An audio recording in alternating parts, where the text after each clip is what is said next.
folks, you saw the title. This is for my off-road series. It's not a song, and this is just extra stuff that I like to do on occasion. They're very short, quick-hitting videos, and this is, again, on my favorite aircraft of all time, the SR-71 Blackbird, and this is a short that I saw.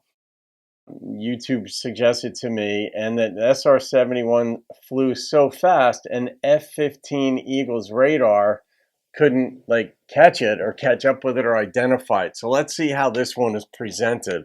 I absolutely just, every time I see that aircraft, the Blackbird, it's just beautiful.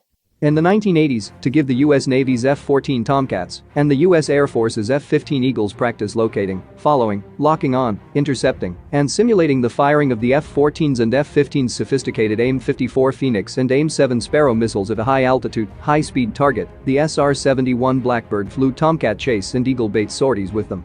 The intercepts were done in an extremely regulated environment, which enabled the fighter jets to succeed.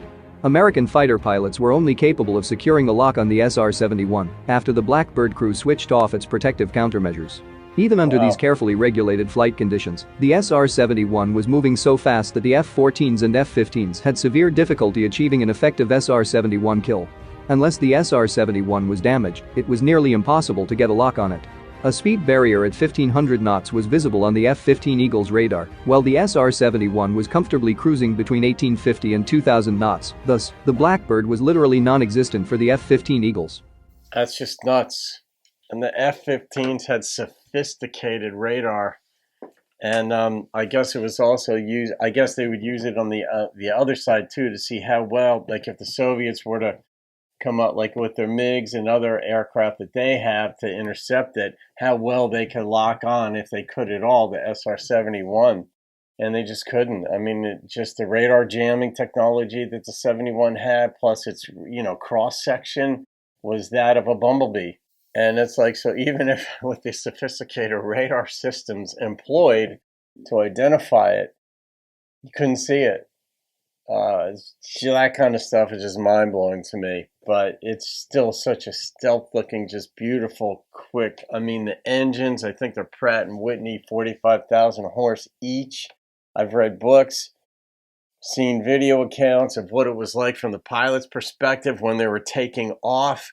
I guess you call it the yaw or whatever. The engines don't fire. When you throttle up and fuel goes to each engine is a little different than the other one, even though they were made the same way.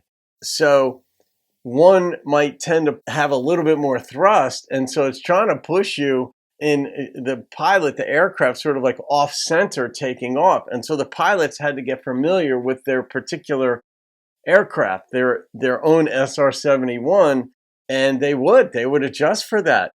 And it was just fascinating, so many different components and elements to how they had to fly these things. Of course, the fuel was leaking because the fuel tank, I guess it was a large bladder, and where they kept the fuel in the aircraft, it had to leak until it got heated and it expanded, and then it would seal off the fuel. But they would have to immediately get up to altitude and find a refueling tanker to refuel, because they lost all that fuel, so much fuel on the runway and on takeoff, until the bladder got superheated, expanded, and sealed off the fuel leakage. See, incredible. Anyway, all right, guys. Hope you enjoyed that. That's going in the off-road series.